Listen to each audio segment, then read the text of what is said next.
नाशिकच्या कश्यपी धरणात बुडून पिंपरणे येथील पती-पत्नीचा दुर्दैवी मृत्यू. ठोंबरे कुटुंबावर दुःखाचा डोंगर कोसळला. दुपारी शोकाकुल वातावरणात ठोंबरे दाम्पत्यावर होणार अंत्यसंस्कार. नाशिकच्या कश्यपी धरणात बुडून पती-पत्नीसह दोघांचा दुर्दैवी मृत्यू झाल्याची घटना काल सायंकाळी 5 वाजेच्या सुमारास घडली.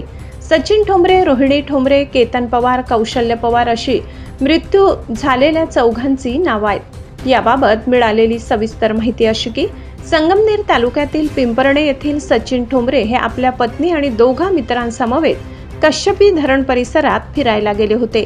या दरम्यान लहान मुलाचा पाय घसरल्याने तो बुडायला लागला आणि त्याला वाचवण्यासाठी गेलेल्या चौघांचाही बुडून दुर्दैवी मृत्यू झाला. सदर घटनेची माहिती एका हॉटेल चालकाने नाशिक ग्रामीण पोलिसांना दिली. माहिती मिळताच नाशिक ग्रामीण पोलिसांनी तात्काळ घटनास्थळी जाऊन 4ही मृतदेह पाण्याबाहेर काढून त्यांचा पंचनामा केला. आज दुपारी 1 वाजता ठोंबरे दाम्पत्यावर पिंपरणे येथे अंत्यसंस्कार होणार आहेत. या घटनेने संपूर्ण पिंपरणे गावासह पंचक्रोशीत शोककळा पसरली. त्यामुळे फिरायला जाताना कोणीही पाण्यात उतरण्याचे धाडस करू नये असं आवाहन आहे नाशिक तालुका ग्रामीण पोलिसांकडून करण्यात आलंय.